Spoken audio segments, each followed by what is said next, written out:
Now we're. Oh, now we're live. Now that you already did the intro. How's it going, everybody? Once we get home, there's a 7-second delay. Don't play the intro now. There's no point. We're already here. Doing it anyway. I'm going with it. We just kind of ooped it, didn't we? Did you share audio? Nope. Oh, yes, I believe. I'm just looking at Apollo Patriot comment right now about Halo Infinite. Oh boy, I have a lot of Halo Infinite news. Probably not. All right, well, we're good to go. Guys, welcome. Welcome to Four Guys Talk Games. This is Angelous's turn to host, so I'm going to fire it off to him, and here we go. Hey, guys. This is Four Guys Talk Gaming. I got MandoMerc, Macany90, Kai, and Culture Casino here, and we're going to start talking gaming, I guess. We're going to go over the Blizzard stuff with what was it that happened with Blizzard? It was an article. Hold on, I got the stuff. A few articles, actually, a few videos. We could talk about Spider-Man being a PlayStation exclusive, which is so. What are we doing first? To the Blizzard thing, because I feel like that's going to be the shorter one. The Blizzard thing? I disagree. I don't think it's going to be the shorter one. I got things to say about that. That article is misleading. Well, because the Spider-Man one, I have a lot of news based on the Spider-Man one that ties into other Sony news. So okay. Oh, really? Let's start with that, because now I'm really curious. Okay, so for those of you who don't know, Marvel's Avengers, that's being developed by it's being developed by Crystal Dynamics and published by Square Enix. Just confirmed that Spider-Man is going to be in the game through a Sony blog post. I can screen share that. But essentially, PlayStation blog post, sorry. But so they're going to have Spider-Man in the game, but only on PlayStation. So they go into like how, they're going to make the character, like the character, you're going to make him like Spider-Man. That's great. But he's only on PlayStation, and they go into, just for any reference, they go into like how they're going to base the look of the character on Ditko and Ramita. It makes sense, but pretty much what they say it's pretty much okay. So bottom line is Spider-Man is exclusive to the PlayStation for this game. So it's a multi-platform game. It's going to be out on Xbox, PC, PlayStation, both PlayStation 4 and 5, Xbox One and Series X, and PC. So it's going to be on several platforms. Now, it's only Spider-Man is going to be on the Spider-Man's going to be exclusive on the PlayStation, meaning that, and a lot of people not pointing out is this devalues the game for other platforms. And what I mean is, you're essentially paying $60 because it's $60 for every platform, regardless of what content is there. And you're essentially paying the same price as the guys that the PlayStation guys are paying, but for less. This would be a different story if the Xbox and PC versions were $50 or something, but that's not the case. I think it's messed up. Like it's taking away content that people want, no matter what console they have. It's punishing people who didn't buy the right console. If they had like an exclusive skin or something like that, that's fine. But fucking Spider-Man exclusive, that's dumb. And as you guys all know, I'm a huge webhead. My freaking logo is based on the character, and it just sucks to see that. Like, keep in mind, this wasn't a game. This was a game that I was always, I'll wait and see. Like, that opinion has not changed since I first started the game. But I figured I'd wait and see if it was good, then I would pick it up. But now I know, and all the DLC characters we know are going to be free. Just the skins aren't going to be free. They're going to be, monetized probably to extremes. But it's awful. And the problem with this is the Spider-Man. A lot of people think, because Sony owns Spider-Man. No, Sony does not own Spider-Man. They own the movie licensing rights to Spider-Man. Disney, Marvel Comics own Spider-Man. They own the merchandising rights, the character rights, and the TV and video game rights. Yeah, Marvel needs to would have had slap Spider-Man. it. Otherwise, you wouldn't have had like 17 different versions of Spider-Man in the Ultimate Alliance game that was exclusive to the Nintendo Switch. Otherwise, you wouldn't have had Spider-Man in the newest Capcom versus Marvel versus Capcom game. What was it? Infinite or something? Everything uses Infinite nowadays. Yeah, but whatever the latest one was, the Ultimate Alliance the one that they made yeah. instead of 4 or whatever it was. Yeah, for the Switch, yeah. So we've had games with Spider-Man in it that weren't Sony exclusives. Yet here's a game that's not a Sony exclusive, and Spider-Man's exclusive to Sony within the game, and that's just. Yeah. And here's the thing: I've been making this point since the Spider-Man PS4 game was revealed, how it was a PS4 exclusive.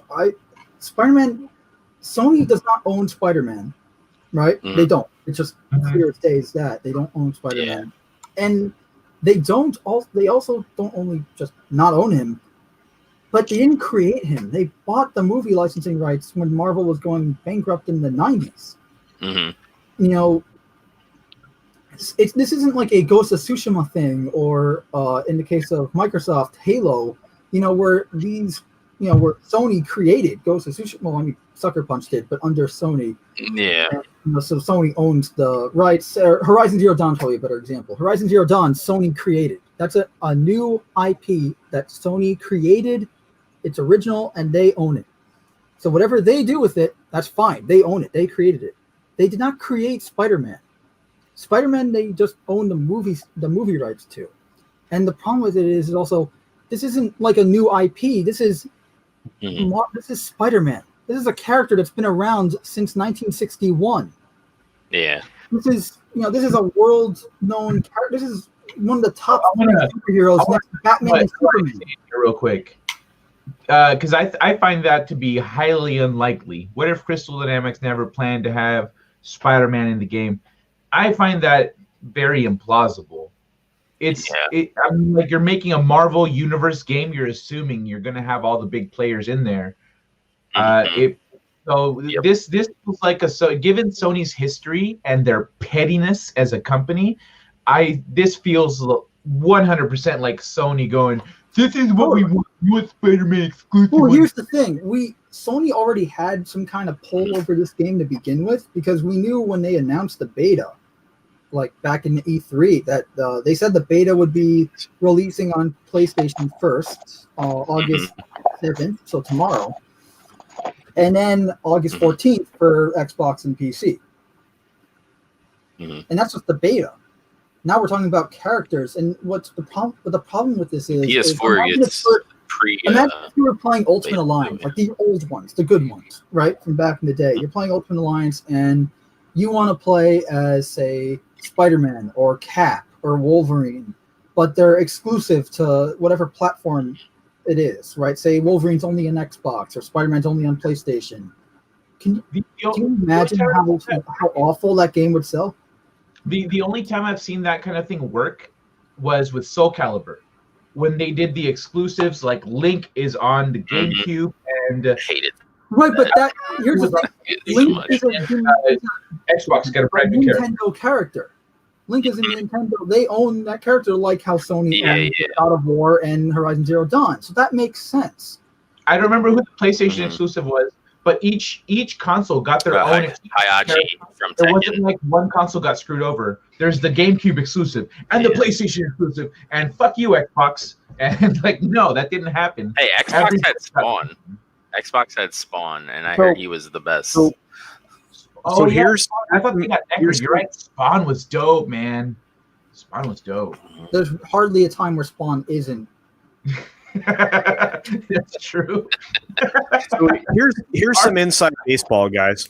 So Disney had to make some concessions with the Spider-Man in order to get the Spider-Man character in their Marvel Cinematic Universe on a continuing basis. Some of those considerations were for some digital rights when it came to video games and other representations for Sony's use. So my thought is Sony took advantage of that to put the to put the character into the game. So this is why we ended up with it. And Ali isn't necessarily, Ali C is not necessarily that far away from hitting the nail on the head as far as why we got what we got, or why we're getting what we're getting, where we'll have two different games with, the game will be the same as stated, but there will be an additional character. So, I just want to comment. Sorry. Oh, I'm sorry. I cut you off. I'm sorry. No, you're good. Go ahead, Mando. Right. So Ali C saying here that people are still excited for your game. Actually, this was something I was super surprised to see and pleased to see, is that a lot of people responded to this negatively. Like, this isn't fair. I'm canceling my pre-order. And all of these guys were Sony owning guys. Like, these were all PS4 guys or PS5 or whatever. And they're like, I'm not going to get the game because that's not fair. And it's nice to see, because I kind of expected a lot of them to go like, haha, you got the wrong console. You should have gotten the PS4 instead of the Xbox or the PC or whatever. Yeah. But it's nice to see, like, no, this is messed up. That isn't right.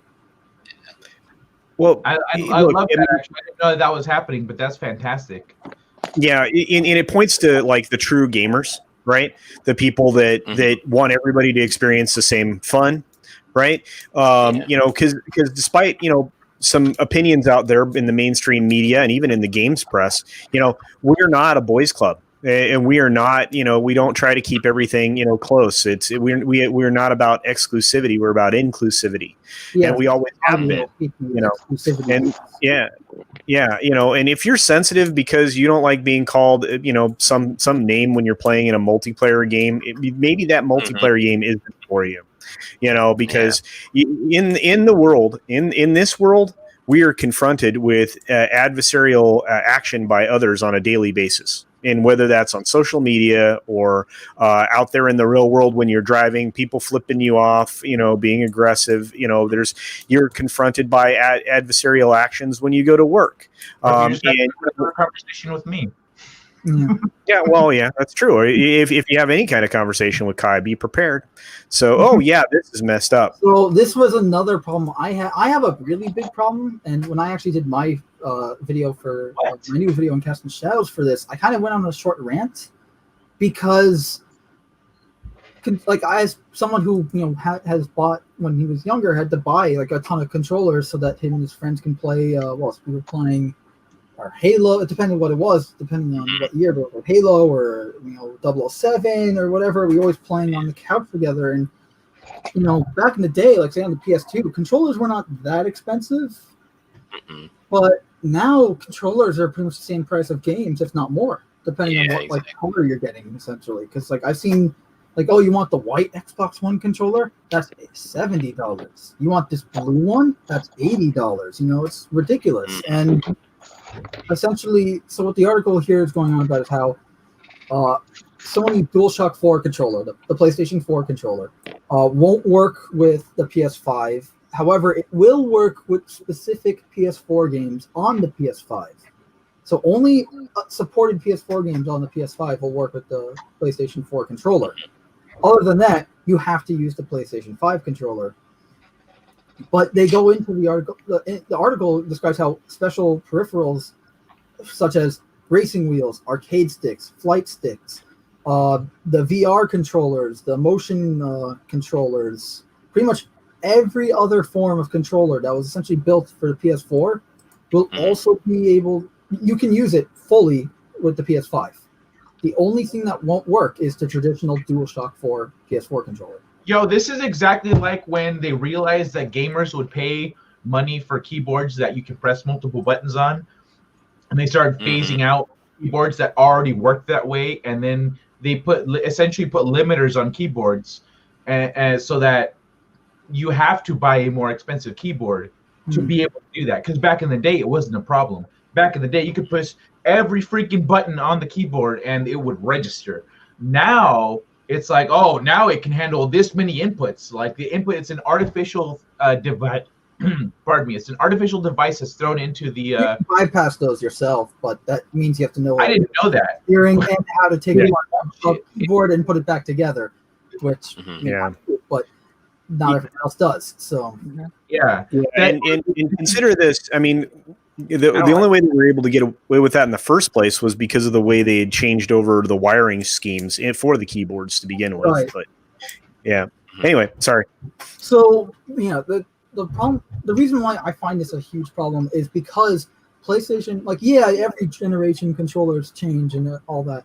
That's fine, but from the PS2 to the PS3 and the PS3 to the PS4, controllers weren't $60. I remember getting Xbox controllers for like $40 maximum back in the day. Xbox 360 controllers, that is. Or PlayStation 2 controllers I would get for like 10. They weren't that expensive, but now you're getting 60 or more. I was lucky because my Xbox One controller was on the fritz, and I had to replace it because essentially the joystick was sticking, so I couldn't turn left whenever I wanted to, and one of the triggers wasn't working, so I had to replace it. And I managed, and I was lucky to find a $40 controller. I was lucky, a brand new Xbox One controller for $40. I was lucky to find it. Here's the thing. When I was going to school for game design and animation and stuff, my game design teacher said, well, we learned about arcades when arcades were new. They used to just cost a nickel. They didn't cost a quarter. They cost a nickel. But then one machine was particularly pricey. And so they were like, hey, let's raise the cost of this up to 25 cents. Let's do a quarter. And they were like, dude, that is 5 times what they pay for other arcades. Who's going to pay that? If the gamers want to play it, they will pay for it. And sure enough, who paid for it? And then every arcade became a quarter.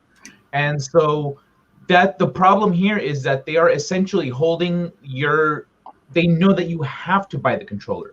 If you want to play with multiple people, you have to buy it. It's not like a choice. It's you have this console, you have to buy this controller, or we can make this controller as expensive as we want. And Twitch. Think of it this way. I'm just going to make a hypothetical scenario.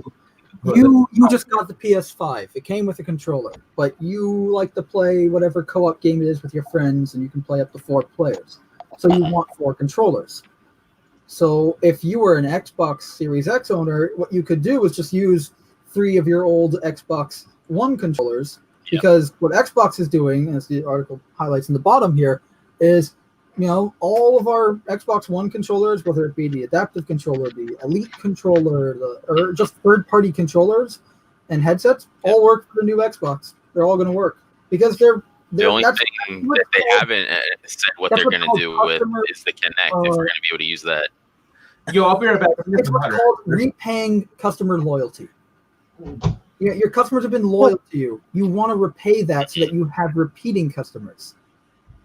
Yeah. It seems really odd. I'm getting very frustrated with this, exactly what Mando talked about, with the fact that now I've invested hundreds of dollars in extra controllers, not just so I can play with other people, but because they only last for so long. I mean, you'll get 3-4 hours of gameplay out of them, and you'll have to swap controllers if you want to stay wireless, which I do because I have to sit a considerable distance away from my television. So it is frustrating when they can be completely backwards compatible, but I do not understand why. Yeah, you can include upgrades in the new controllers, and there can be payoffs for that in the older games that they're going to allow you to play. But at the same time, you still should be able to play the old games with the old controllers just fine. Like I said, there's no reason for this other than it's financial. It's money grabbing. Another $60-$70 per controller, right. And that's. But Xbox is going to do this. PS5 controller have a touchscreen? It's weird. The dual sense thing. So I saw Jeff Keighley, right? The guy, the video game guy. Yeah, Jeff Keighley. On with the DualSense controller.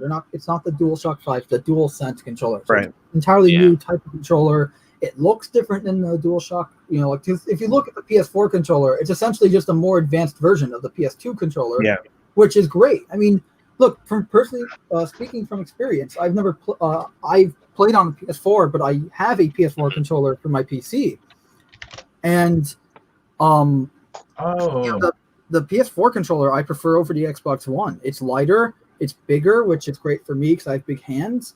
It's and it just feels comfortable to hold. And that's the thing. When it comes to a controller, there's only two important things that you need: comfort and function. How good is it, and how good does it feel to use? Because this is essentially how you're controlling your game.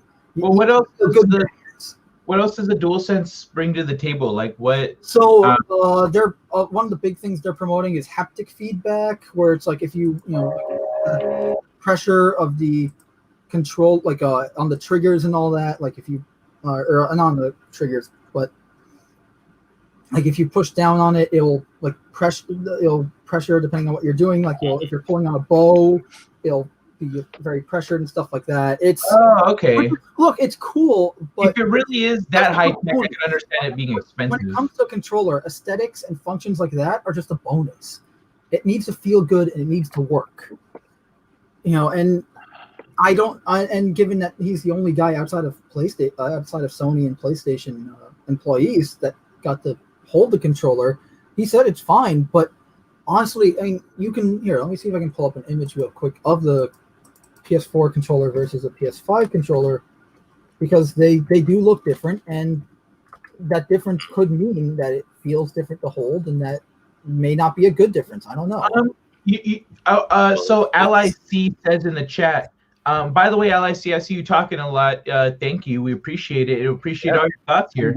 Another thing that people are saying, it's like, oh, Microsoft are pro-consumer with Game Pass. PlayStation are anti-consumer with their exclusives. Game Pass is only pro-consumer for Microsoft users. That's and not really care about all just, or they would make Game Pass available for PlayStation and allow their games to be played on Mac too. That's I think a lot of the Game Pass games are usually Microsoft exclusive games, though, like Halo or there's Outer Worlds. But here's the thing: all these games can be played on PC as well, and you can use the Game Pass for the PC. Yeah. So wait, I want to talk about this real quick because it's a bit it's somewhat misinterpreting the whole system. Like, there's always been exclusive games for certain consoles because you have to buy a kit to be able to put your game on a console. So if your company can't afford all the kits, you can only buy so many kits. So you end up with exclusives from smaller companies. But the other thing is also that since exclusives have always been a thing, that's not anti-consumer. That's just a part of the game right there.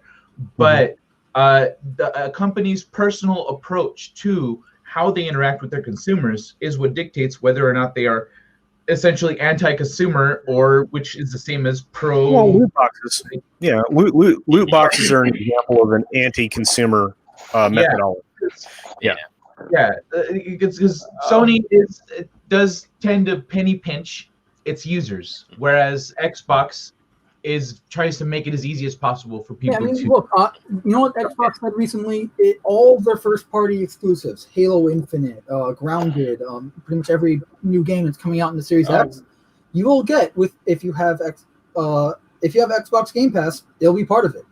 So you won't have to pay an extra cent to get these games if you have Xbox Game Pass when they come out. Hey, Subhuman. What? Yeah, let's take a moment. Actually, let's take a sec. Let's just pause real quick. Say hi to everybody in the chat because very active, and thank you all for being here. Thanks everybody here. Yeah. So we got the Time Prophet. We got Ali C83. We got Ali Happy Dinosaur, Mando, Apollo Human 84, Runner Studios, Memes of Destruction. We got Happy Dino, Memes of Destruction. Yeah. I guess Darth has to come. Yep. Darth Haster's been in here since the beginning. Yeah. Apollo Patriot, our buddy, our Twilight loving buddy, and of course the ever popular the Memes of Destruction. Latino Flat. Yeah, we got Latino too. Welcome. Right. Hey, what's up, Polly? Memes of Destruction.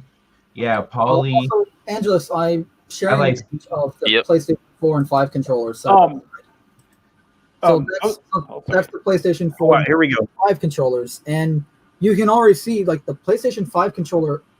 I was gonna say straight out looks a lot like the Xbox One controller. It does. So is there a touch screen then on the PS5 controller? Then, because if there's a touch screen on it, then that can see. So yeah, that white thing is a touch screen. So I've seen okay, yeah. Then there's no reason. Then there's no reason why they can't be backwards compatible. If there was no touch screen on the PS5, I could understand it, but yeah. So I looked into it because I've taken apart a PS4 as we were talking about last night. Yeah, same.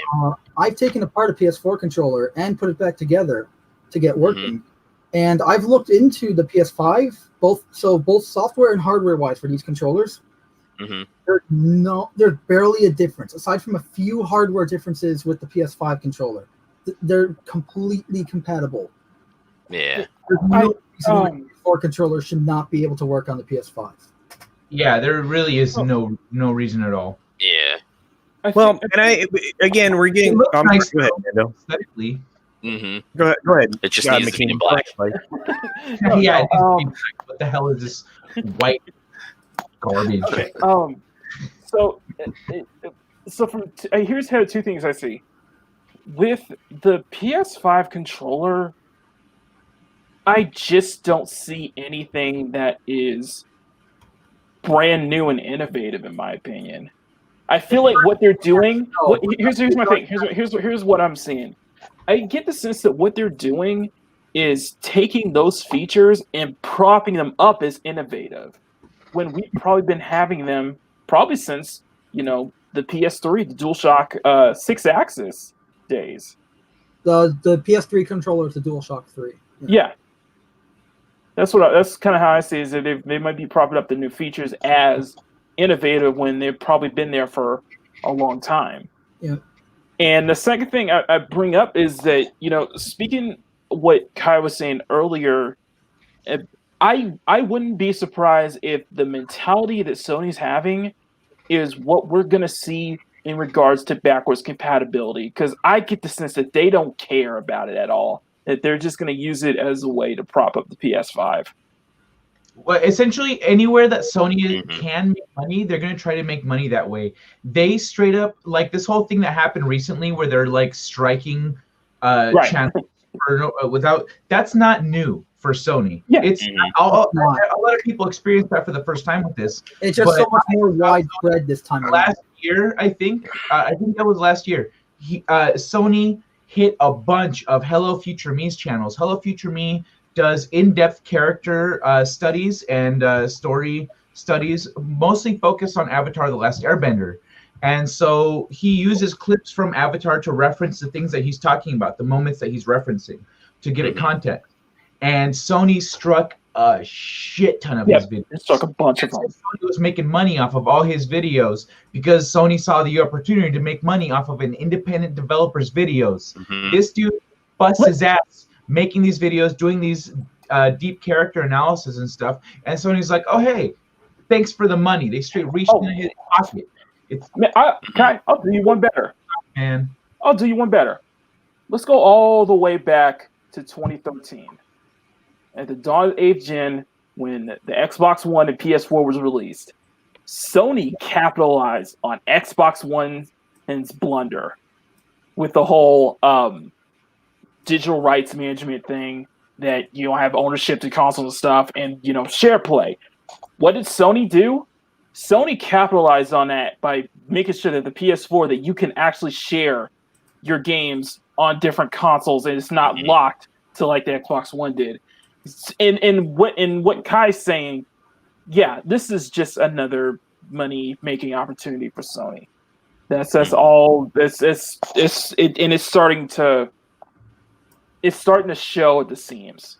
Especially with the whole debacle with Spider-Man being a Sony exclusive. So, may I just add on to that? So the whole thing with Spider-Man, it's also the deal is, or not Spider-Man, sorry, but Sony, their whole ecosystem in terms of how their console does is based on exclusives. Yep. Whereas Xbox has the exclusives and Xbox Game Pass. And they're now doing Xbox xCloud, Project xCloud, which is their cloud gaming thing, which is unlike Stadia, it's not supposed to be a competitor, but a companion to console gaming. And it's part of Xbox Game Pass, so you get it if you have Xbox. And that's, I don't know, it just seems like Xbox is actually learning from their mistakes, where Sony just keeps making the same ones. Or getting greedier and more and greedier while they do it, and more anti and becoming a little bit more anti-consumer from now. Well, here's the thing, guys. I mean, there is going to be a difference in the haptic response of this controller that the PlayStation 5 is going to have with how it will. It's more than just a rumble pack that we've been experiencing. You're going to get tactile feedback, on various parts of your hand, rather than a specific location. You will also be able to charge that controller with the USB-C, which is the same thing you plug into your iPhone or your other devices like that. So not only that, it'll speed up the charging. So there are some differences in this controller. The touchpad is going to be larger, what you guys are calling a touch screen, but it's really just a touchpad. And the difference between the essentially the create button is the share button that was there before. So and Kai is laughing at probably everybody else here. No, I'm sorry, I'm laughing at that because in the chat nobody was saying anything about the name of the show, and then Angela says, that's not "Don't true. worry, guys, we have an announcement later on what we're doing with the name." And so I said, "Nobody, somebody wasn't paying attention." I guess I didn't see it. Way earlier, somebody said, "I see Five Guys," but that was memes. Like it was memes like an hour ago. Yeah, that was anyway. Yeah. No. You know what? We might as well address that before we move on, just for fun. So we knew our name was messed up. We knew our name was messed up from the very beginning. And first of all, because I wasn't going to use profanity in our name like Kai wanted to from the very beginning. So, you frequently see far more than 4 people here. You see 5 or 6, and you might see 7. And we also will see some people that are not guys. So we need to. We need to change our name. So so the new name is going to be a little hoity-toity, and I'll let Kai talk about that because it's Kai's it actually was the Atlantean's idea. He's really looking forward to it. I said yes to the direction, and the Atlantean threw the name out there. I said, "Perfect. That's the name. That's the name right there, everybody. We found it." And ladies and gentlemen, henceforth, this show, our beloved show, shall be named Le Gaming Lounge, VIPs only. And so then we can refer to everyone in the chat as our VIPs because it's VIPs only. You just really wanted to refer here's my question. VIPs, didn't you? Here's question. My question. What's up? What you got? I'll answer them. Do we have to speak French in order to... you do not have to use this terrible accent. You can speak regular English. If that suits you, it's fine.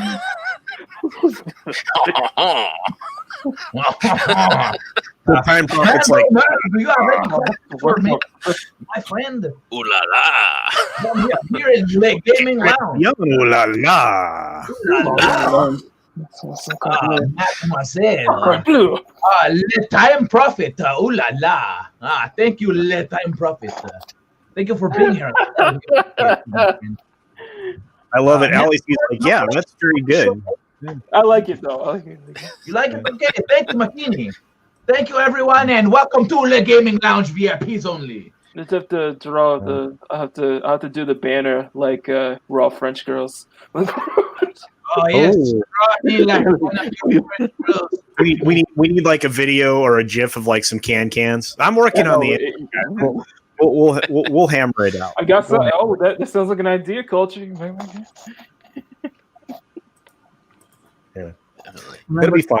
So anyway, derailed the conversation here at the beautiful. All right. Well, I think we beat up. I think we beat up PlayStation enough. All right, and I think we can move on. Our next thing is going to bring up the absolutely just kind of. But I have one more. This lackluster state of play. So. All right, we'll do more PlayStation. One more. No. I'm just saying we're not going to bring up. Let's see, Mando's next thing. So this one isn't so much bad news, nor is it good news. It's just the happenstance of the COVID-19 pandemic affecting everyone. Mm-hmm. So PS5 is pre-orders can only be limited to one per household.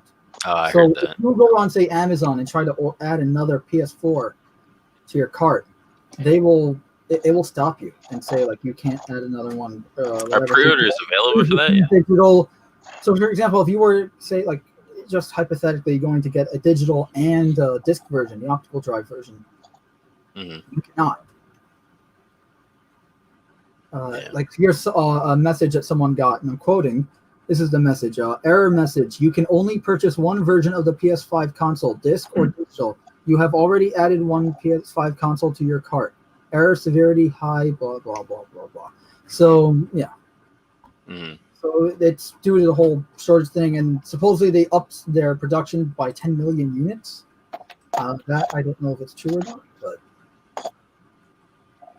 yeah, that's pretty much it. Alrighty. Okay. I was reading the chat. I thought someone else would say something. I mean, both Apollo and Subhuman are fully in on this. I mean, Subhuman can speak Japanese, but Apollo can get a little French and German in him. So All right, if y'all here in the gaming lounge, we're very inclusive. So I'm not done beating up Sony. Yo, this controller is very comfortable. I'm not surprised that Sony's trying to copy it because this is dope. Like from the get-go. The Xbox One controller. It is an advertisement. No, don't yeah, baby, it feels good. I plugged this shit in my computer. It's fantastic. Dun dun dun. Suddenly, a wild Atlantean appears. How's it going, bro? Yeah, how's it going? Hey. Hello, Atlantean. Hey, man. You dead? Yeah, man. There we go. It's like you dead, man. I'm over here because I had the mute muted. Fucking Christ, the mic muted. Oh, don't worry, I've been there. I had the mic muted with everything going on, and I'm getting everything set up, and all of a sudden I hear Kai going, "A wild Atlantean appear." I'm like, motherfucker. Like, I was gonna try and get on and say something, and then I'm fucking like, I can't after that. Man, welcome, man. It's great to have you finally. Yeah. I got out of work. I got out of work. I got finished right around 4:30. I didn't leave the depot for home until about 4:45, something like that. So I'm just getting back and fucking hell. Anyway, what have I missed? Aside from everything, we are not Four Guys Talk Gaming anymore. Sony. We are the Gamer Lounge. Yeah, in my head, I picture a actual like cyberpunk like gaming lounge with like French girls serving you drinks. That was the idea. a bunch of French girls and French guys with the cheap mustaches and the stupid berets. And the Atlantean was just waiting for us to have a legit name, and now he's here. Did you guys realize that? The second we announced a legit name, the Atlantean appeared like a hero. Yes, truly. Yeah. Yeah. Yeah. Real. Very good. Oh, by the way, I just tried to order a PlayStation 5. I do not know what you guys are talking about. I can't even find it. Wait, you tried to order a PlayStation 5? Yeah, because Monday. What? Yeah, I don't see it. I didn't think they announced pre-orders yet. I don't see it on Amazon, so I don't. I say. Not fascinating. Okay. Well, here it says is that we still don't know the price of it, and the we don't even know $700 or something. So I said, does anybody even know the what? the time profit? I was about to say something, and the time profit popped up. Oh shit! What did you do? Atlantean's breaking stuff. Atlantean's breaking stuff. We don't have an ass on our hands here, falling out of his chair. So we, Shut up! It's not funny. Well, I mean, all right. Well, we need to. a little bit. I gotta. This isn't my fucking chair. I gotta be gentle with it. I gotta get myself a good chair. Oh, fucking shut up, Kai. It's not funny. My chair broke during this quarantine when everything was locked down and no one was going to work. No one was getting rid of their old office chairs. I had to buy. Yeah, it's a strange problem. I didn't realize until I went looking for office chairs on Craigslist. I was like, why are there no chairs? No one's at work. So I had to get an architect's chair. For a couple weeks, I was like really high and I was going, hey, everybody. The last chair I had that was my own was a cheap Walmart fucking folding metal chair, and it worked for I don't know, about a month, and then one day I sat down in it and it's like, okay, I'm just gonna give out for no apparent fucking reason. Just like, I'm like, oh, you motherfucker. It's like, oh, Jesus Christ. And he's like, okay, I need to do something because I can't go buy another freaking $10 chair if it's gonna break on me in 3 weeks. Yeah, for sure. Like, you need one. Anyway. What was I gonna say? Yes, the PlayStation pre-order. Like, no one even knows when the release date actually is. Exactly. It's somewhere. They say presumably, somewhere in November. That's like a movie release saying summer 2020. Oh, which part of summer? Exactly. All we know is that like GameStop just put an article out to say like retails will get notified when pre-orders go live. So hey, yo guys, let's not get distracted here. We're talking about chairs. Yeah. Move it up to the next topic, guy. Yeah. Okay, so next topic. I have some Halo Infinite news. No, I don't want to talk about Halo. Halo sucks. Let's move on to Blizzard. Okay, I just wanted to say last week you said that the Continue, Kai. Continue, man. It was like only 4 to 6 weeks old. The build we saw during the showcase, that was only like a 4 to 6 week old build. It was barely 2 months old. I'm sorry, I was smoking a bowl. I couldn't control my volume. Woo! But okay, that was it. Yeah, let's move on to the Blizzard thing. It kind of contracts the coof. All right, so this is an article. Woo! All right, employees at Blizzard, division, Activision Blizzard Inc. began circulating spreadsheets on Friday to anonymously share salaries and recent pay increases. Oh man, woo! I shouldn't have smoked that shake, man. That was harsh. The latest example of rising tension in the video game industry over wage disparities and executive compensation. So that right there, if that were the thesis statement, I agree with, but this article is very misleading because it says in 2019, after an internal survey revealed that many Blizzard workers were unhappy with their compensation, the company told staff it would perform a study to ensure fair pay according to people. Blah blah. Hold on, let's move along. Most raises below 10%, seeing as you usually get like a 1 or a 2% increase. That's still pretty solid. But hold on, where's the thing? Where's the competitive industries? Your Blizzard, 20% more promotions. There it is. So.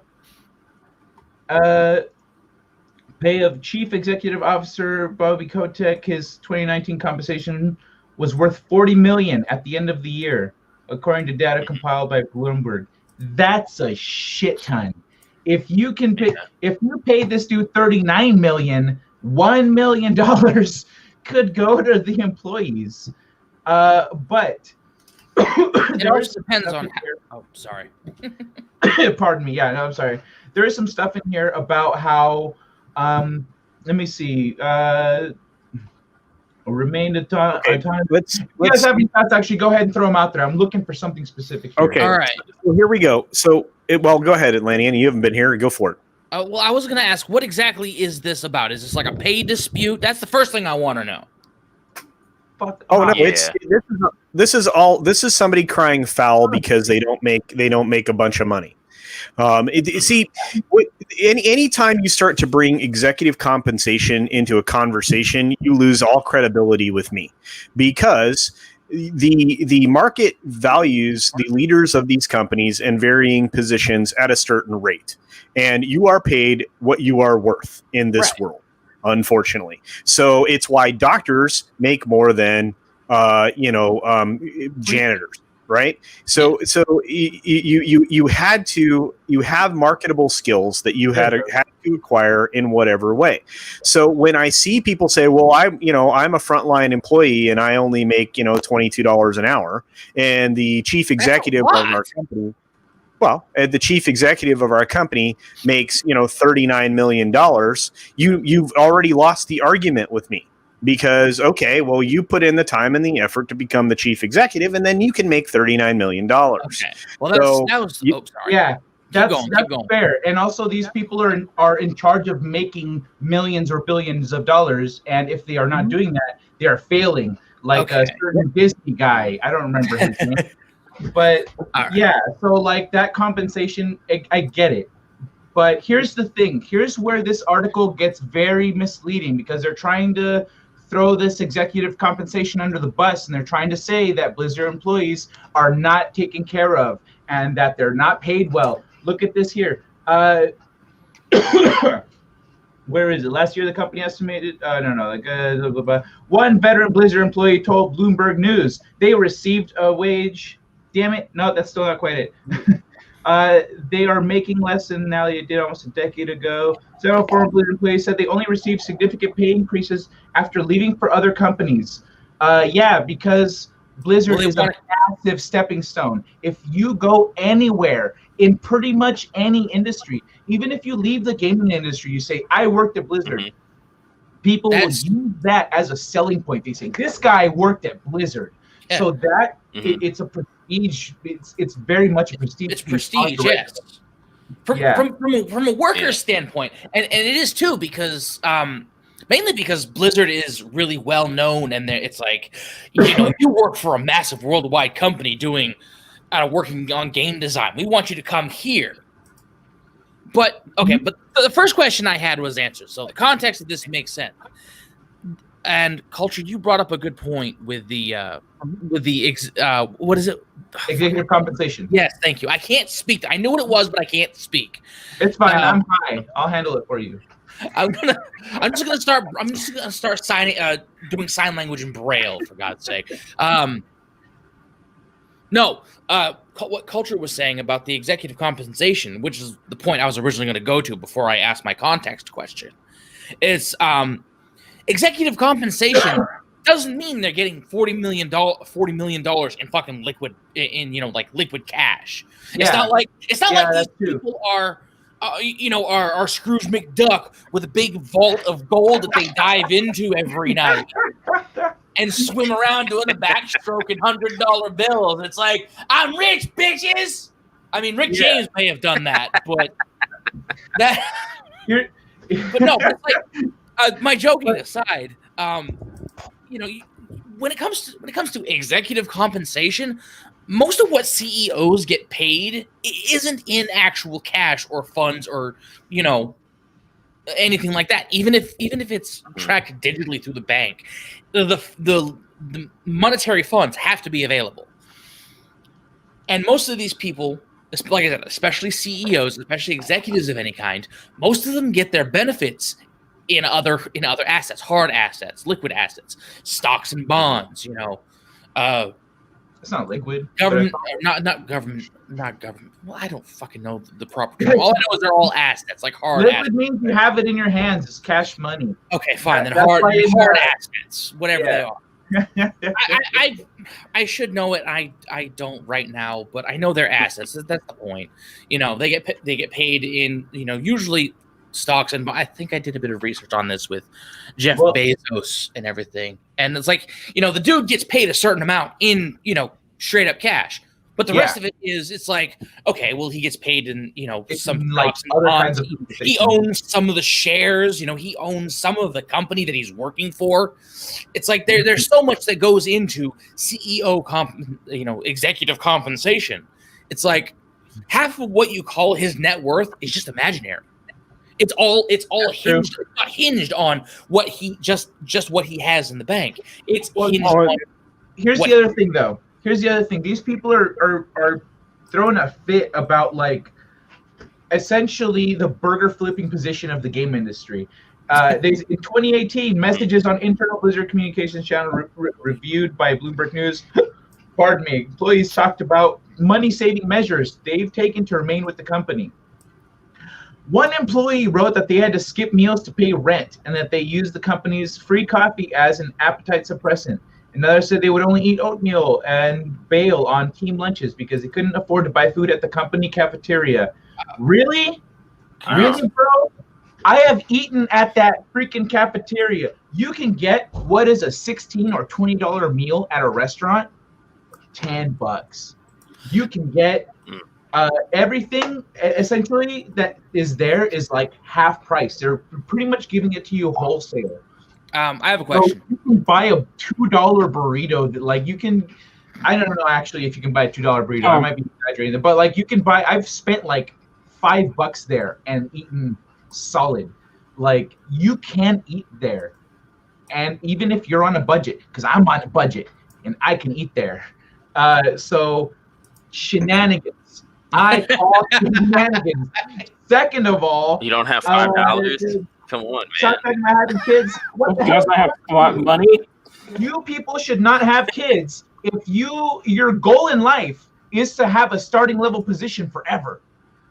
You should not be a game tester forever. That is a position that you want turnover in. That is why you don't pay them a shit ton. You pay them enough so that they can learn while they're there and then move on to another company, move on to another job, move on to a career. Blizzard, it's a starting position. Game tester is a starting position. It's not a career. And if you're but actually, sorry, caveat, it can be a career if you move into specialized positions. If you are not doing that, you do not have goals and aspirations, and so maybe kids are not a good idea. Okay. How much do game testers get paid? It's like not per hour, but like on an average annual basis. How much do game testers get paid? It's a minimum wage job. Is it really? Yeah, you can move up. You can get paid more. You can get raises, but it's a minimum wage job. It's a burger flipping job. Like you don't have to do. You just play the game and you report what happens. Like that's pretty much the gist of it. Some game testers are better than that, and they will move up into specialized positions. Before I say one thing, to answer Ali's question, Blizzard is in Irvine, California, so they're down south in LA, near LA. Oh, so they're paying. That's part of the reason why they're not capable of living. Hold on. Nope, not accurate either, because most of the game tester positions are in Texas. So most of them have a much more livable scenario. There are testers here.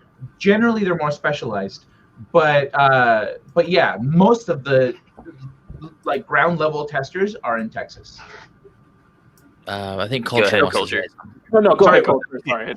All right, so let's talk about this. You're correct. Blizzard's main operation is set in Irvine. Right now, you're looking at a minimum wage of about $15 an hour. So you're looking at about a $31,000 annual salary. Now, if you're a game tester that's making those funds in Texas, then that money goes a lot farther than it would in Irvine, California. In Irvine, California, you're going to have some difficulty. Also, you went into a job, you took a starting level position. There was no mystery about how much money you were going to make. They told you that up front. And you only get as much money as you actually ask for or deserve. So just consider that.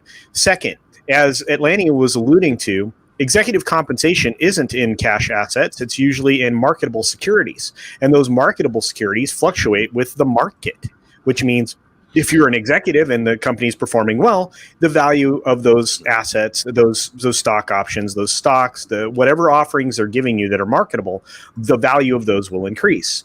If you do a poor job, the value of those will decrease. So your incentive as an executive is always to do better.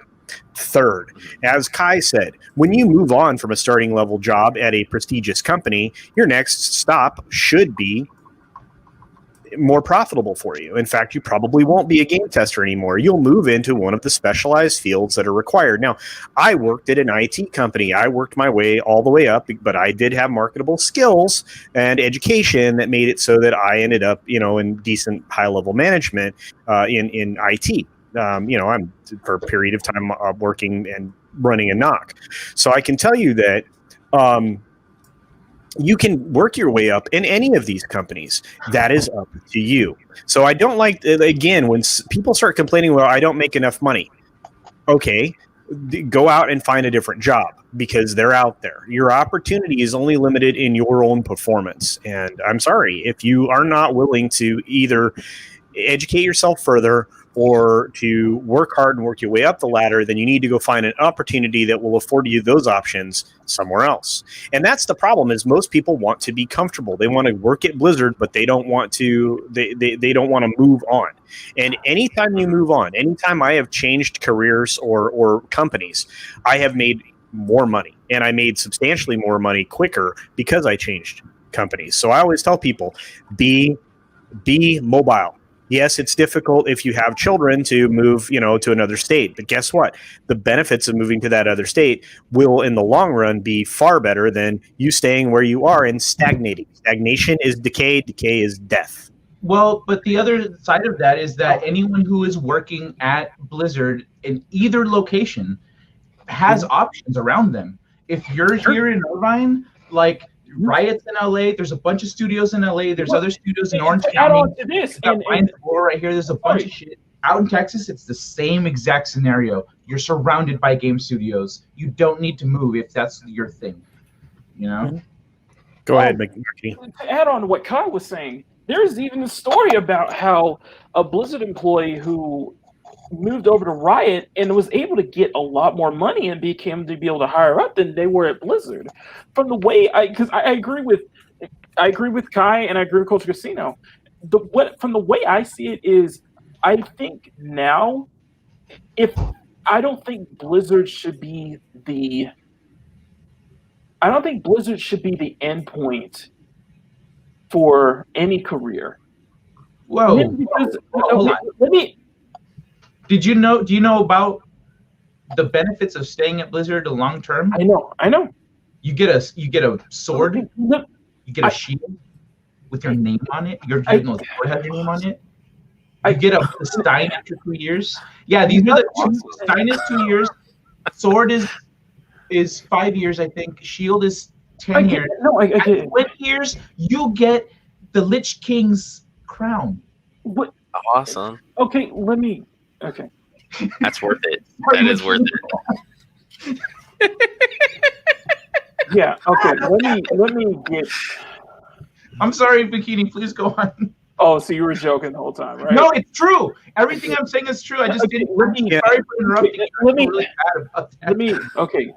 explain. Let me explain my point. I'm not trying to be.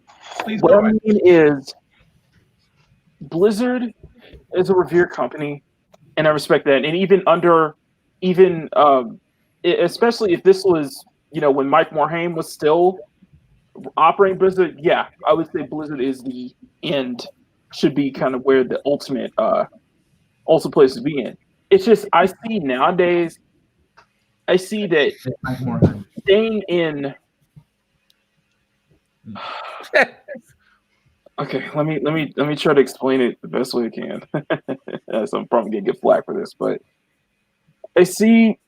nowadays, considering Blizzard's reputation, I see that working there is something great to add to your resume, something great to your career. But I guess I don't see it as where your career would end at. You know what I mean? You can move on to other studios and such. You know what I mean? Yeah. Because I'm saying it because of just seeing how the past couple of years of Blizzard has been, and especially under Activision's control, Activision's umbrella. I just want to bring it up to keep in mind that what we saw from Activision, CEO Bobby Kotick getting that golden handshake. Well, no, one of the people at Activision getting that golden handshake after being in like what a 15 million salary after coming back after leaving Activision while they're coming back. Bobby Kotick being, the highest paid and such, and on top of that, the situation that goes on with Blizzard, Activision, Canton, China, the fact that I think it was, I don't know if I remember, it was last year, it was 2018, that Activision had a record year in sales, and yet they still laid off. That was 2019, so they laid off 8% of their workforce, which was about 775 people approximately. Could be wrong, but all the news outlets just rounded up to 800. But pretty much, they had a record year, right? They had a record year, and they lay off almost 800 people just so that they can give the executive bonuses. So just add on. You can only make assumptions about why they did it. I have friends who lost their jobs during that sweep. I have mixed feelings about it, but I can. So here's I want to touch on something that McKinney said that is incorrect. People think that it's publisher, studio. But that is not how it works. It's publisher, studio. So when Activision comes in and buys Vivendi, Vivendi didn't just publish games. They published a bunch of shit. They published music. They published literature. They published a bunch of stuff. So Activision came in and bought them. At the point when Activision actually bought Vivendi, Blizzard was already big enough to be independent. They had multiple games going at once, and they could have just set up operations as their own publisher. But Activision said, "Whoa, not so fast! Don't go looking for another partner just yet. Let's talk. You're the one I really want." And so Blizzard could have done their own thing, but they said, "Hey, what you got?" And so they entered into a partnership. So now we've got Activision Blizzard and the team that they formed, which is Activision Blizzard. So, hey, and you know what? Yay. I don't know if you can see that. Yeah, there you go. We got them together in one thing. Like, it's not like that they're they are under the control of their own umbrella corporation, is what I'm saying. Right. Activision Blizzard is a partnership, and it has led to some, like, that's the first time that you're done there. Kai Culture wants to say something. Oh, I'm sorry about that. Go ahead. No, I was going to say that you're following the right path, but I'm telling you, if I ran this corporation, like, for example, what Disney's about to do, Disney's about to purge a bunch of employees again. They already purged a bunch of people from Fox Studios. So when you form these mergers, when you merge these two entities like Kai's talking about, it's not uncommon to end up with layoffs. I think that's the direction Kai was going. And I think that it happens because you are duplicating jobs all over the frickin' place. So if you have a marketing team that can market multiple things, you don't need an additional marketing team. You just assign people from one marketing division to Blizzard or to Blizzard to do their marketing. This is one of the things that a lot of corporations do poorly. They do not streamline. They could pay their employees more, but just have fewer employees if they streamline their operations. And when it comes to, you can have people that are like tied to the advertising of just this one product. Let's say World of Warcraft, right? Or maybe one person and an assistant that knew everything that was going on, so they could work with the additional marketing folks from the main body. But you don't need a whole team of people to work on that marketing. You coming across companies that are realizing that they need to streamline. So that's going to eliminate positions quickly. So because this is what happens. We have good economies. We have corporations bloat. When the economy starts to go down, or there's less demand for your goods or service, it's a natural ebb and flow. So, but and I understand what Kai's saying. You ended up with a partnership between two different types of game entities. you know, and they brought King into the mix now. I'll say again. They brought King into the mix too. So now it's Activision, Blizzard, and King. Mm-hmm. Yeah, so, and it's just one of those things. And Kai's 100% right, and I like the drawing, by the way. I thought that was cool. Made it happen. But when it comes to the business side of things, like I said, I mean, you know, it is when you start this all comes down to compensation. The only reason this is a story, and the only reason it made it to Bloomberg, is because it made it onto social media. And it made it on social media because people are whining that they aren't making, you know, as much money as the executives. No kidding. Burgers. Yeah. Sorry.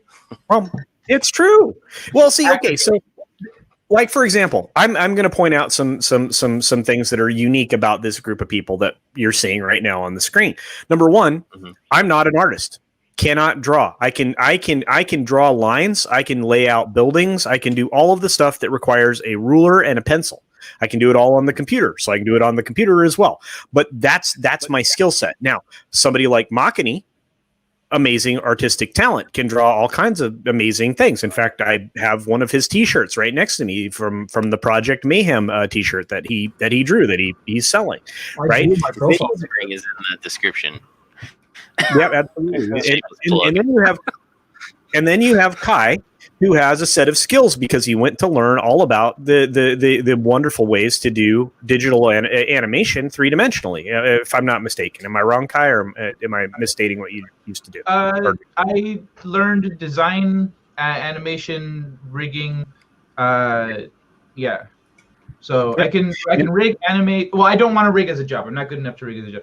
I can animate and I can do game design. So depending on where I'm in the pipeline, I'd either be telling Makini what to draw and approving his drawings, or I'd be animating what the modeler made after Makini made his dope shit. Okay. Right. Exactly. Right. And then you have Atlantean, who has some 3D skills himself, which we've actually been able to see because he did a really cool animation for 97 Bravo. Am I right? Am I right? I did one for him. I also did one for a friend of mine, another YouTuber's video. He's a good friend of mine. I did about a minute animation for him for the end of his video. So my whole point is, and of course, Angelus is a vampire, so we could do mocap on him, right? And then Mando is in charge of our game testing. So if we were a game studio, we would all have different jobs. I'm pretty good at big picture stuff, and I'm pretty good at saying, okay, this is what we're going to tell the story. Well, very good. So this is where we're going to go. We're going to go from here to here. This is our story. I'm gonna do it all on a storyboard in stick figures, and so that it can hand it to Makini.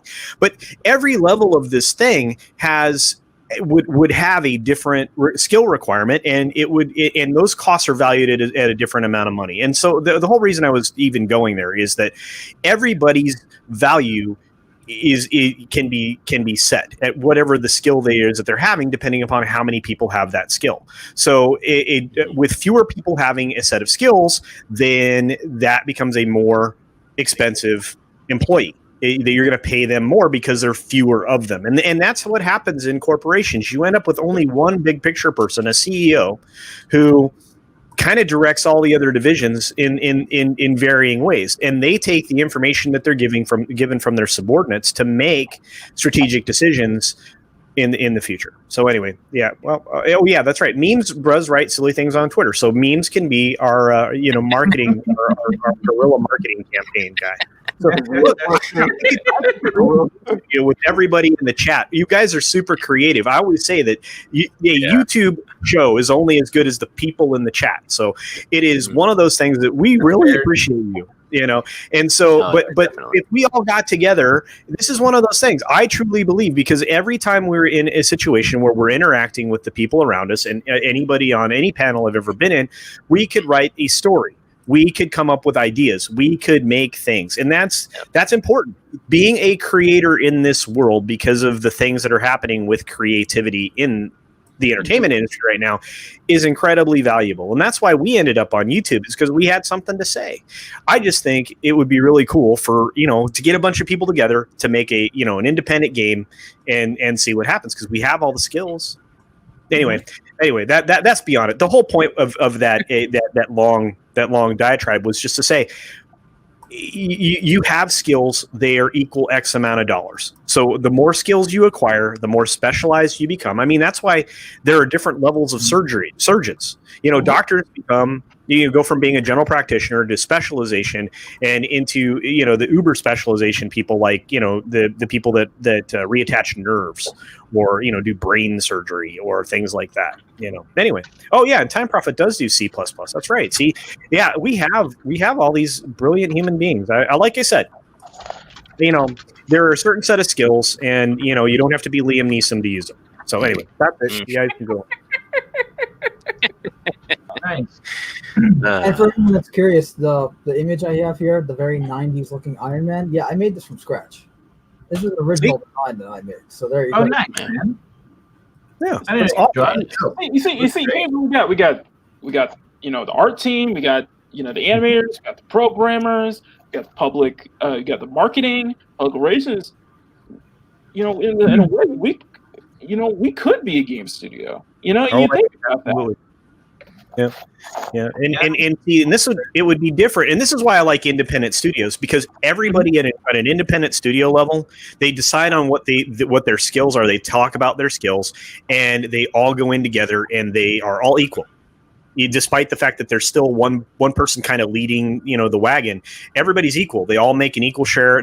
When independent studios start, that's how, like, for example, Rockstar started, as just a few dudes, right? And a couple brothers, right? And they all got together, and all those people, the executives, and as time went on, the value of their positions changed. So the value of their compensation changed slightly, but they all still had an equal share in the beginning. So it's I like independent movements. I always have, but the goal of an independent movement is to become larger and to generate more. So, but like I said, I mean, all these game studios, one of the reasons that games are so stupid expensive now is they suffer just massive amounts of bloat. I mean, we talked about it once before. Kai and I, it got into it, where you had, Skyrim was built by a very small team by Bethesda. And when they went to build out, the latest Fallout game that was a complete disaster, they had several hundred extra other people that were involved in that game. Well, it's also a lot of the money. It's like with movies, a lot of the money also goes into marketing. Oh no, absolutely, I agree with that. But you don't have to market a good game. Stupid for a lot, at least for the AAA gaming market, it's like a stupid amount of money goes into the marketing. So. Oh my god! Sorry. I just saw something right now. All right.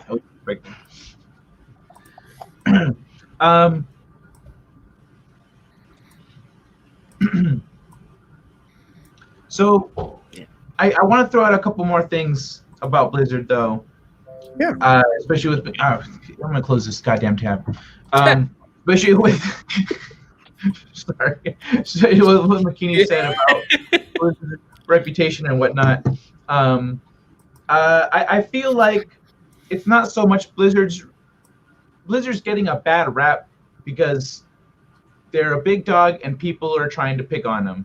People are trying to throw them under the bus at every turn, trying to make them look bad. Like this article just adds to that. It's just another one of those people trying to make Blizzard look bad.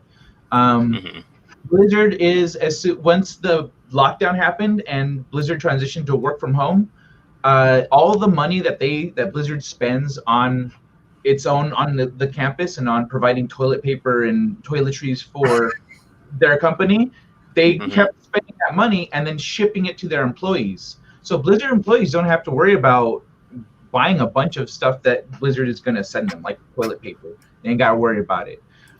When this whole Hong Kong thing happened and people went to protest at Blizzard got permits for the protesters so that they could protest there without being arrested, because it's the kind of area where they would be arrested if you don't have a permit. And they had water bottles out there for them and everything. 4 people showed up. 4 people were so passionate about it that they showed up and were out there with their umbrellas and like protesting. So Blizzard had a bunch of extra water bottles after that. They do things to take care of their employees, to take care of their fans. They listen to their fans. They went in a direction with Diablo 3 that the fans didn't like, so they're going in a different direction with the next one. The fans said, we want it darker. Blizzard said, all right, you got it. And that's what's coming. It looks like they're going back. I would add on Two was. that adding Diablo 4 was also due to the reception of Diablo Immortals announcement. Oh, the phone thingy? The phone game? What, you don't have phones? And Yeah, I no, want I got you. to add on. Oh, that was- And I want to add on. I want to add on the the whole blunder with Warcraft 3 Reforged. A lot of issues that they were that was that stirred up. They do invite a lot of criticism because they do screw up and do these stupid things. Like, for example, the whole catering to China and the Hong Kong protest thing with Blitzchung and the Hearthstone Championship and all that from last year. Like, yeah, well, that was just people doing their jobs. That was just people following protocol that had been established and never had to be executed before until that moment. So they put really harsh penalties in for stuff like that because they're like, this is a game that's like Gary. I use the analogy of Gary's comic shop. Gary said, hey, in my comic shop, we only talk comics. There's no politics. Take that shit outside. You can talk about politics if you want to outside. And so that's essentially the policy that Blizzard has with their esports. And this guy knew that going into it, and he did it anyway. So I think we need to put a little more praise to him for doing that, knowing how much it would cost him. After that, Blizzard took a step back. They listened to people's feedback. They talked internally with their employees because their employees felt all different ways about it. And then they moved forward they dialed back their penalty, and they changed up what they were doing in response to that. It wasn't like a knee-jerk response like, oh, we're sorry, we're going to fix everything. Like, they actually took the time to talk to their employees and to the fans to see what they should do. And that people get mad at them for what happened, but they don't give them any love for how they responded, which is how we want companies to respond. I would just add one thing is it is more than that. It's also there's a kind of there's a level of hypocrisy within Blizzard, and it deals with the whole Jay Albrecht, the whole team. They like in June they'll do the whole rainbow things, just support Pride and such, but they would bend the knee or they would count out to China. The China thing. Do anything. It's just there's a level of hypocrisy because it happens every time in June. Well, so what do you mean about the China thing? Because I addressed but if there's something like many companies, Blizzard likes to do the whole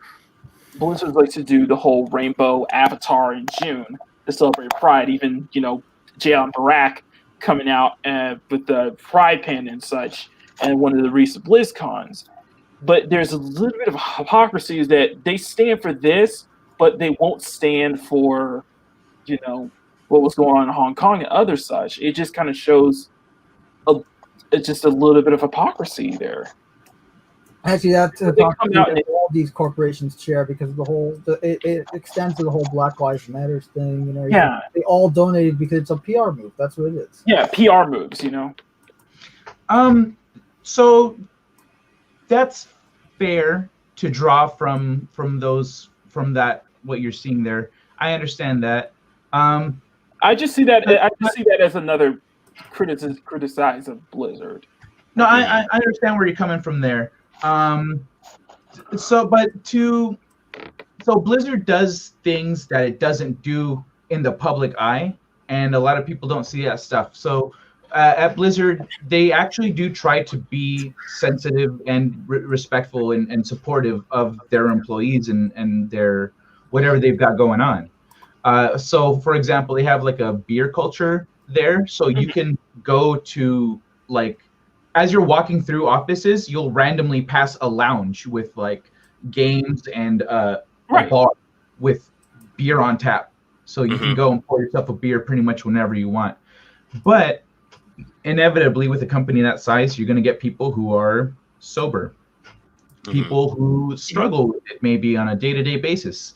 And so they tell HR, and HR goes, hey guys, we've got some employees that I think we need to be a little more sensitive to what they're dealing with.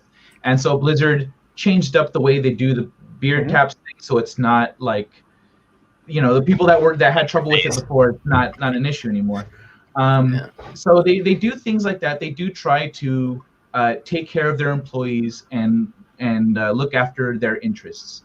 And they don't make a big fuss about it. They don't do it for publicity. They just do it. They give a shit ton of money to the children's hospitals in the area, or to all the hospitals in the area, and to communities, to lower income communities. They do outreach stuff that they don't publicize heavily, or at all. I think I didn't know that they did it at all until one of my friends was like, "Oh yeah, I do this thing." So I'm curious what the definition of a shit ton is. Well, honestly, I'm pretty poor, so a shit ton is maybe just a normal amount. But I don't know. They do a lot of money, and they do a lot of fundraisers and stuff for them. Yeah, so. Yeah. Well, so one of the elements of being a business or a corporation, especially one that size, is the element that you are required to be a good corporate citizen. It's part of the bylaws in pretty much everybody's corporation. It has to be. So being a good corporate citizen means that you are productively helping the community around you, and in as many ways as possible. So the reason I was asking is because there are a lot of organizations that give a boatload of money away all the time. In fact, there are organizations established by corporations just to give money away. So I was just curious if you knew offhand what a shitload was. No, I don't know offhand. I don't. Sorry, I do not know offhand how much they give. Oh no, I'm not busting your. Yeah. Oh no, it's fine. No, I understand. The point I'm trying to draw is that Blizzard does a lot of stuff without trying to get any love for it, without doing the publicity for it. And then what ends up happening is when they get hate, when they get attacked for things, there's no other side. It's not like you can point to the things that Blizzard's doing over here and go, but they're doing it because they don't publicize it stuff. Some of it is out there, but generally speaking, they're not trying to put on a show for people. A lot of companies will go, oh, we did this for they do the normal social media stuff. I'm pretty sure that's the marketing department and the social media people. Those people are going to be the same no matter where you go in any company, I think. More or less, but yeah, they do a lot of good things without trying to publicize it. So I think the idea that they do things for publicity is maybe a little bit, maybe lacking a little information, is where I'm coming from. You know what? And I agree with LAC in the commentary below. So yeah, I mean, there is a lot of hypocrisy to be, to what Blizzard has done in the past. The China thing, they just doubled into in a couple of different ways, and the NBA did the same thing. And there are several companies. Disney's in the midst of a decision-making process that's about to be forced upon them, just like the forced sale of TikTok is going to be required for that to maintain its presence in the United States. So there are a lot of things when it comes to China that companies are going to have to reconcile, because the government in China is behaving badly. So anyway, beyond all of that, I understand your need to talk about Blizzard in this way. I don't understand why again Bloomberg decided to elucidate this particular article or produce it, because all you're doing is you're adding to divisiveness, because you're not going to do anything about the compensation for these employees. The story didn't help. There was nothing happened. Yeah, it's essentially virtue signaling. It's Bloomberg News virtue signaling, going, executives make so much money. Hey, Jane. And that, yeah, hey, Jane. And that, what? That's good information. And what they should. This is something that maybe they don't advertise it per se or promote it, but it should be something that's common knowledge by people. It should get out, just like a lot of other positive movements, because that's pretty cool. Right. Oh, yeah. And Blizzard they don't publicize this stuff, and they get a bad rap, and I think that's why they've kind of developed a bad reputation in some people's eyes, is because of misinformation that's out there and the way things are presented. Like even the whole Hong Kong thing was presented as like a big political thing, but it was just people following protocol. And then Blizzard stepped it back, but they didn't get the same level of publicity for that. They didn't get the publicity for how they addressed the issue. They only got the publicity for what happened, you know. And so I think that look, and it's just the thing is, and to add on what Kai was saying, because Blizzard is under Activision, and Activision does have a public, in the public they do have a bad rap. You can see I can understand why people are mad at Blizzard. People can criticize Blizzard as well. You see what I mean? Yeah, it's easy to look. I'm not going to give them brownie points for bringing water out to the protesters or securing permits so that the people didn't get arrested. Part of the reason to going to protests, used to be about getting arrested because it was civil disobedience to a certain extent. We've lost the concept of peacefully protesting in this country, obviously, with the events of recent months. But it's there's part of civil disobedience is getting arrested. So, it is what it is. But beyond all of that, it's you can protest corporations, you can protest governments. You cannot protest individuals in residences. You can't do it. It's explicitly outlawed in almost every state in a municipality. It is you can't do it. The thing about Irvine is that pretty much the whole city of Irvine is privately owned. So that's true. Things are a little weird there. About about a fifth of Irvine is the college, and that's public. That's a public university. Oh wow! UCI. Yeah, that's good. Well, Blizzard is nearby, but it is not. Oh, I know. They're right around the corner. Yeah, they're right around. Yeah. Yeah. Anyway, we went on this Blizzard thing for way too long, I'm sure, because it's just interesting to me. It's interesting, yeah. There's a lot of. I guess come from this term. There's a lot of. There's definitely different perspectives, and just kind of how we're all seeing the situation, Yeah. But that's the purposes of this is to bring all different perspectives together and discuss, and because we're not all, and nobody is privy to all information, and so sharing ideas and discussing. Nope. Nobody is privy to all information. Not even the president. Nope. Not even Joe Biden. Especially not him. What about his husband, Joe Biden? I'm just saying. So, any I guess, or do we have any more topics, or is this might be the? I think we hit the two big ones. I mean, we covered. Yeah, we covered the weirdness with PlayStation already, so that's good. And then Blizzard was going to be the big topic of the day. I mean, we can talk about the ridiculousness of the PlayStation Play thing that you watched, Machini, if we want. Okay, so let me get back up to the state of play. This just wasn't that much. It's just a lot of it was just mostly independent titles, which I remember. That was something I always praise Sony for, is showing support for indie titles. They've been doing that since the PS3 PS3 days. It's just nothing that stood out. Like the two bigger ones that stood out, or should I say three, were they dedicated a whole section to Crash Bandicoot 4, which looks very promising. People are very excited about. And then the last part of the state of play was dedicated to the third person action hack and slash from Gearbox, Godfall. Mm-hmm. And other than that, it was pretty much just. Other than that, it was just like smaller, promoting just like smaller titles, updates to PS4 and such. So it's nothing that big like what you saw back in June with the PS5 event. Future of gaming event, yeah. Well, you can't. This is the biggest problem right now. Is the game systems and the games that are going to be coming out with them. I mean, they're just not quite ready for prime time, and so we're not getting the best presentations in the world. And the biggest thing that we complain about, especially I know all of us here complain about, is we don't get to see gameplay. And the gameplay thing, and that was very funny, by the way. Well done, Kai.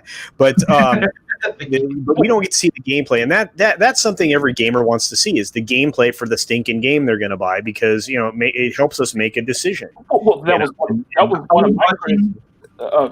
of my criticisms with both PlayStation and Xbox events, is that it's not just we want to see gameplay; it's just that we want to see gameplay. Is that I think at this point, everybody is tired. I think that everybody's tired of cinematics. Yeah. And just cinematics just isn't enough.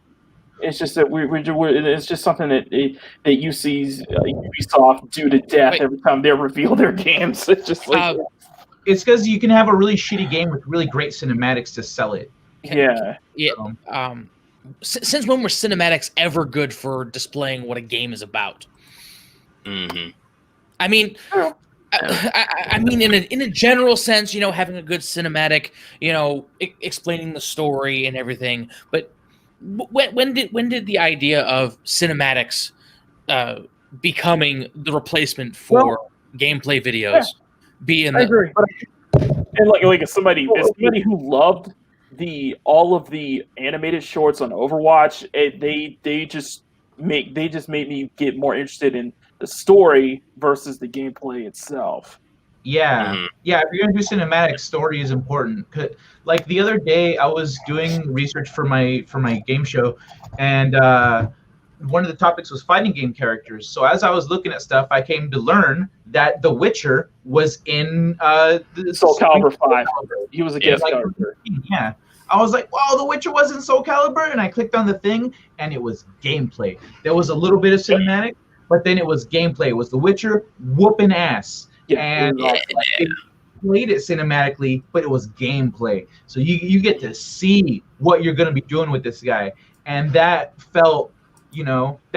I'm never going to play the game, I'm sure, but and the thing is, it matters. I can go into that, fighting games being a genre that's been good at revealing gameplay, that putting gameplay before anything in terms of when it comes to character reveals. And you see that in all fighting games nowadays, especially with Mortal Kombat doing their guest characters, especially with Street Fighter releasing new characters each season and all that. So, yeah. Well, I'm gonna let you guys keep going. I got to run because I got to prep for another stream. You guys keep going. You got good engagement. You got a great chat here, and I wish I could stick around, but it's been awesome, man. I'm super pumped. I can't wait for the name change. Leg Gaming Lounge or whatever. Leg Gaming Lounge. I'm sure we'll have maybe we should have a mascot for that. Culture. I should record an audio for Culture Casino for the video. So whatever music he's playing in the background, and also we've got welcome to the Gaming Lounge, VIPs only. Maybe I should come up with a mascot for it. We need someone with a curly mustache. Okay. Oh yeah. But yeah, I think we were actually pretty much ready to wrap up, though, right? Yeah. LIC or Apollo Patriot was asking about sending you a link to something. Oh yeah, you know what? What's the problem with Reforged? I've been enjoying Reforged. Like as I was playing it, I was like, oh my god, I forgot this stuff happened. Like it's been fun, man. I understand actually that they bungled, let's say, when they were announcing it. They're like, we're gonna do all this awesome stuff, and then but the thing that Warcraft 3 has to deal with that no other game as old as Warcraft 3 has to deal with is that it still has a competitive scene. And so the pros were like, hey, bitch, you're going to ruin all the things. And Blizzard was like, oh, but we want to make it cooler. And the pros were like, yeah, but you're going to destroy the established gameplay. And so they had I think from what I remember, the big problems with Reforged is what they were promising. because they were promising like fully remodeled characters and animation, remastered maps and campaigns, and upgraded UI, world editor, and sorry, and reforged in 4K resolution. And then when you come, and then when because they showed it in like the 2018 trailers, and they compared it to the 2020 trailers, it's nothing like that. Yeah. So it was a lot of it was just false promises. Let me see if I can. Yeah, that's what I was trying to say without setting it up as like false, because they wanted to do these things and they did those things, but when they tested it, the pros were like, "Hey, eat a bag of dicks." Yeah. Let me show you. I'll just have this up. But yeah, they were just. That's what I get the sense that it just a lot of false promises. They were planning. They promised to do that we didn't see. I guess at the start of the game or at the start of the build, and then I guess from issues with customer service and such. But yeah, so yeah, that looks really nice on the left there. Yeah, that was what they showed at BlizzCon, and then okay. and what you got at the start. I got you. So for me, I didn't have any build-up. I just saw that it released, and I was like, dope. I used to play the shit out of that game. Right. So I got it, and like I've been playing through it and reliving all that stuff. It's been great. But, so I didn't understand what the issue was. Aside from the disappointment in not getting what was originally promised, like the actual what they delivered is it's been fun. Right. So all right, I guess that makes sense then. Atlantean, I miss your face. Where art thou? Here's yeah. That's the face. Look at that beard. Why did it be just like the beard and game stream? Because not everybody has the beard. Hell yeah, Here's baby. the thing that Twilight women are the hottest. Everyone simps for them. I want to say one thing with the Spider-Man exclusive. I guess I wasn't surprised. I didn't expect nothing much. I didn't expect anything. I just wasn't outraged because I wasn't sold. I'm probably the one who's not sold on the Avengers game the most. Share audio. I'm sold on the gameplay. I didn't really care about the Avengers game, but it's just I'm not surprised at all by the pettiness of that move by Sony there. I don't think anyone's surprised by it. Seriously. Oh, what's this? What are we watching here? What is this? What's going on? Right. I think Angela's frozen. Oh God! All right, I'm gonna head out, guys. I gotta.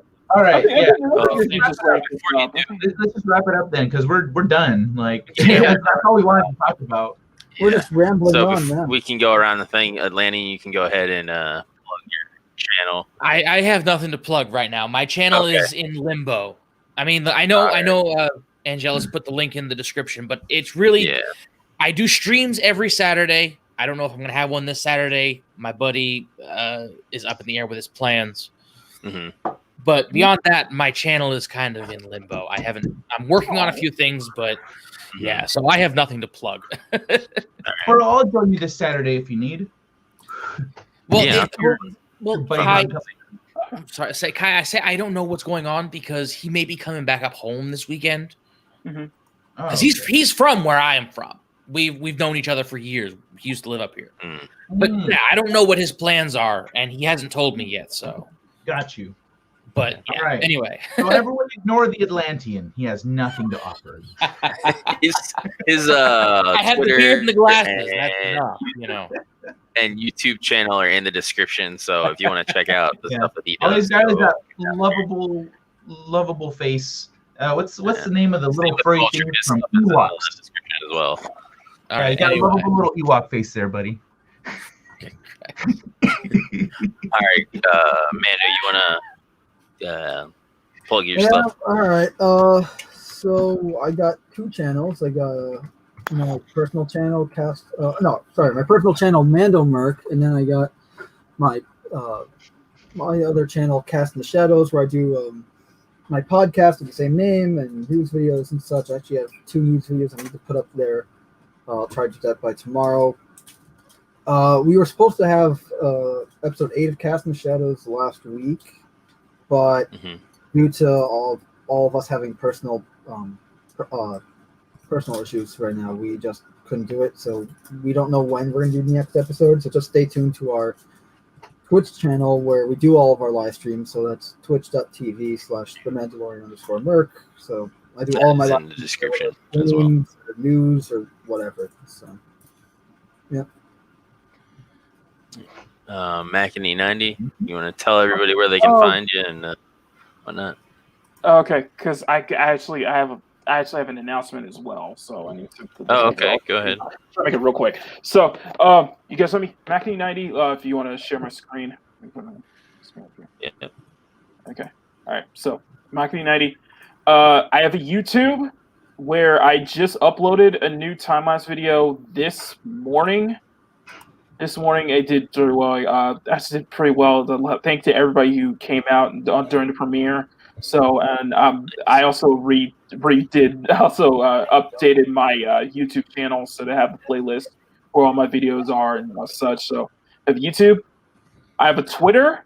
Started 2 weeks ago. This is where I just post daily art stuff and old stuff and just reshare artworks I do. This is my Twitter. I have an Instagram. This is where also most active on is Instagram, is where I post all my art there. Well, it's new stuff every week. Also YouTube, one video I do one time lapse a week, so I should probably add that new videos every week. And then my Teespring store where I have shirts. I've done shirt designs based on some of the people in the fandom, man, such as Nina Infinity, Mary Mayhem, and Fatal J. And the last thing I want to bring out is that there's definitely going to be a lot of changes. There's definitely a lot of changes going forward with the gaming lounge, is what I'm now calling it. I told everybody. Whoa. Oh. I hit the wrong button. I'm back. I hit the wrong button. Oh, that was you. Okay. So I'm back. Yeah, I have a regular schedule at my day job again. So I'm working Wednesday, Thursday, and Fridays. So that means I won't be on the gaming lounge streams as much anymore because I'll be working. I will be available. I'll still be here because I'll be in the comments chatting and such. So I'll be here just listening to you guys, and I'll let you guys know ahead of time if if I take Thursday off just to be here for you guys. So yeah, that was my announcement. So it's been fun having you around while you've been available, and congrats on getting. I'm very proud I'm very happy to be a part of this stream. I'm very happy to be part to just kind of help put this stream together because I know it was started original 4, and then I was happy to join in. So I may not be on here as much in the future, but I'm proud to be a part of this, putting this stream together. So you'll find me in the comments section. You'll find me in the chat. So it'll be good to have you along then. Also, on top of that, my avatar pick, I changed it for Apollo Patriot because we were talking in chat about sexy blue Twi'lek. So, so yeah, there you go. All right. Oh, I forgot to mention I have a premiere in at 7:45 Eastern, so in an hour. Okay. And I put the link in the chat, so. All right. I was going to charge right in. I was like, all right, I think it's my turn now. Most certainly not the least. Thank you.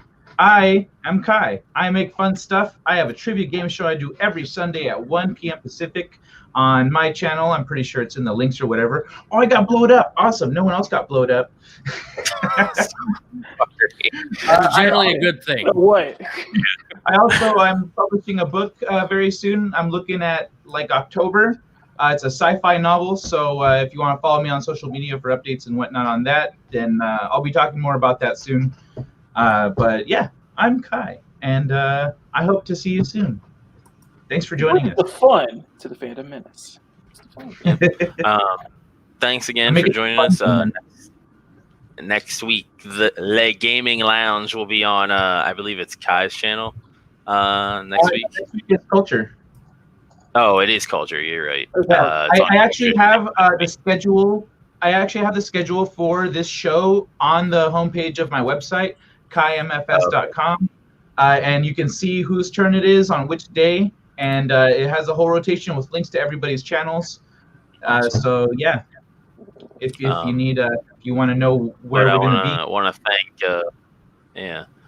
I want to thank Ali C, Memes of Destruction, Time Profit. Thank you everyone for just coming out. This was everybody that's been here in the chat. That's what Angelous is saying, dog.